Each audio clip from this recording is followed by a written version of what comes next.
yes, kids can get paid off their likeness. Kids are contributing to the endowment of these majority high-profile universities. Duke basketball, Kentucky basketball, USC basketball, Stanford basketball, and even out here in LA with the Trojans and actually the Bruins. But my point is the fact that kids are getting smart and kids are learning how to leverage their own likeness. If you take, for example, the top 5 national basketball players right now, the top 5 high school nationally highly ranked basketball players. I'll start with the number 1 guy, Jalen Green. He has a following of almost 900,000 people. So he has an opportunity to actually leverage his audience for what? Brand deals, commercial deals, shoe deals, and actually get paid off his image and likeness as a 17-year-old. So the need of actually needing to go to a higher institution for 2 semesters and actually helping their endowment, helping their attendance, and actually helping them increase their fanfare and actually their financial gain is actually obsolete. Because the NCAA system is broken down. It's broken down because the athletes cannot get compensated. You see, when I played college basketball, I was financially at my lowest.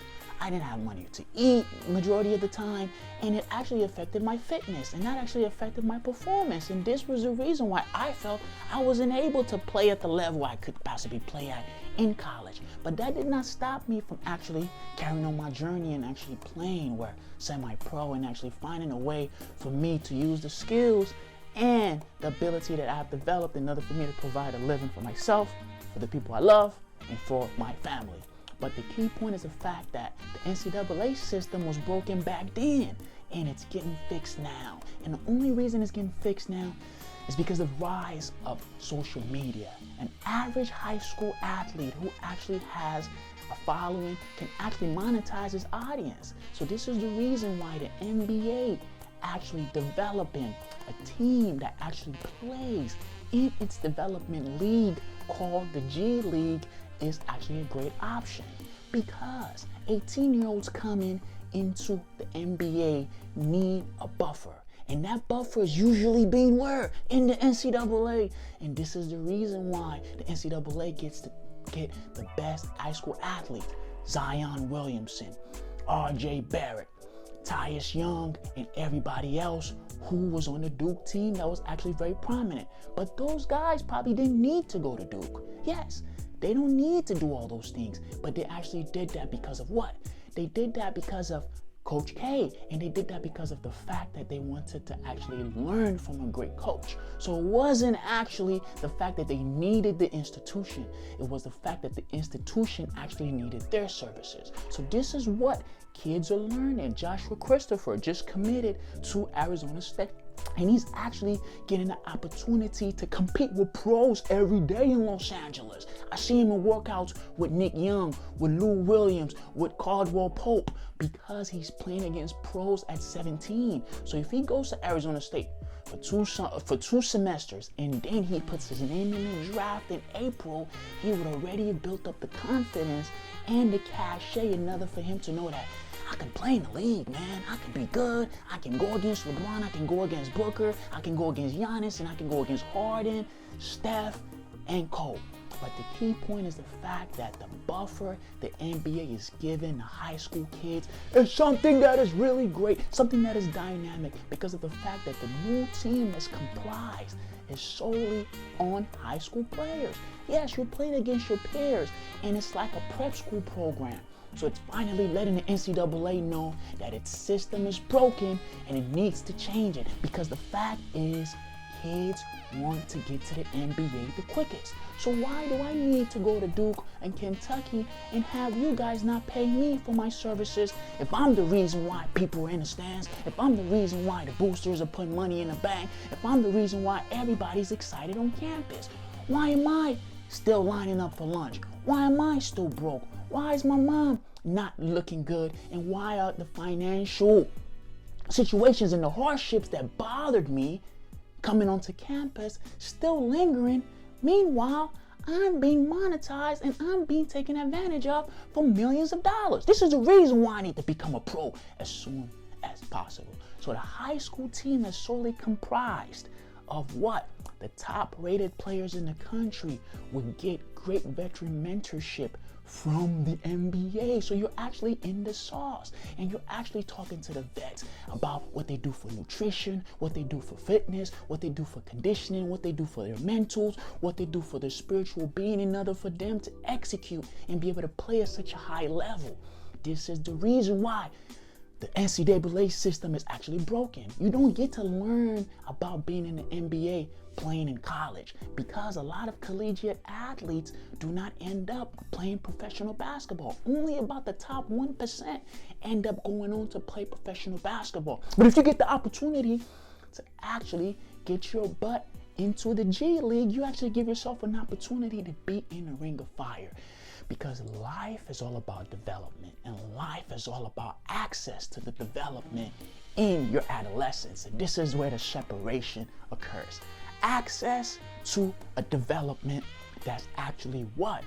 In your adolescence. What's the point of having an NBA skills trainers coach when you're 25 and now you're past your prime and there are no pro deals, there are no opportunities in order for you to actually what? Play the game. But if you actually had that trainer come to you when you were 5 years old, the odds of you actually being the next Anthony Davis, the next Zion Williamson, the next LeBron James are very, very high.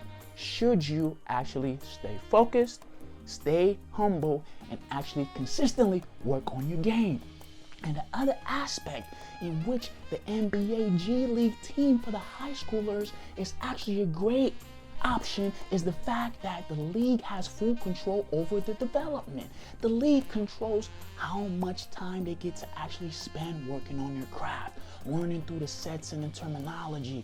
What is a high screen? What is a slip screen? What are the nuances, and what are the things that they actually call plays? Yes, you actually have to know what a weak side pin down is. You actually have to know what an equal pin down is. You actually have to know the nuance of the actual strategy in order for you to not just be a moron, actually running around and jumping. And this is where it gets to work on their minds at 17 and 18-year-olds. And this is what gives them the ability to be able to adapt into the NBA. And this is what gives them the dynamic ability for them to actually not be bust. Yes, you've had so many top draft picks actually flame out. They flamed out because of the buffer. The buffer was not there. You just graduated 18 years of age and now they just throw you in to the NBA. There's no internship and you're in the doghouse. It's hard to be Kobe Bryant. It's hard to be LeBron James. It's hard to be Kevin Garnett or any of those guys. But you can actually be yourself by actually getting yourself the buffer. So the league actually providing an opportunity for the high school players to actually get what? Get veteran mentorship, get the nutrition program, be in charge of their skill development all throughout, put them in tutorial courses, manage their image rights, and give them an ability in order for them to be in the same facilities. So you're actually training out in the same facility that LeBron James worked out. That actually feels better. And you're actually giving yourself an opportunity to make $500,000 and actually work on doing what you actually want to spend your life purpose doing. And this is the reason why the NCAA actually has to change. The system is broken. Kids want to get played. Shabazz Napier played at UConn and he won a national championship. And he said majority of that semester he was hungry and he couldn't eat. So I'm asking myself, how is it possible that this guy who was a National College Player of the Year, who just had an awesome championship game, why is he missing meals? And he goes to one of the top institutions in the whole country. Because the NCAA system is broken. It's going to be fixed, but it's being fixed because of the rise of social media. Kids have an ability now to actually monetize and actually get to their fans without actually needing the big exposure that the NCAA provides. Albeit the exposure is huge. The tournament is worth $3 billion, so a lot of eyeballs are watching March Madness. But the interesting key point is the fact that March Madness is actually what? Not that serious if you're a top player, because majority of the top draft picks never actually won a title. Kevin Durant didn't win a title. Julius Randle didn't win a title. Andrew Wiggins didn't win a title. Anthony Bennett didn't win a title. Lonzo Ball didn't win a title. All these guys didn't win titles. Because what? Because they were top draft picks? No. Because it was just very difficult in order for them to be on the right collect teams and actually have the right set of players. Because they had the one and done mentality and they didn't want to be in college anyway. So let's just let them go to the NBA. And this is the reason why the NCAA system has been broken. It's been broken down because of the fact that kids were being taken advantage of. But with the rise of social media, with the rise of the NBA G League, and with the opportunity being presented of actually going directly into the NBA or going directly into the G League NBA team or going directly overseas or getting your butt to go to college, it's giving you multiple options. Life is all about options. We want options in dating, we want options in business, we want options in every aspect of our life. And this is no different. So I want us to understand that the kids now are very smart and very intellectual. And this is how they're able to monetize your following, coming in with the social awareness and social ability. Goodbye.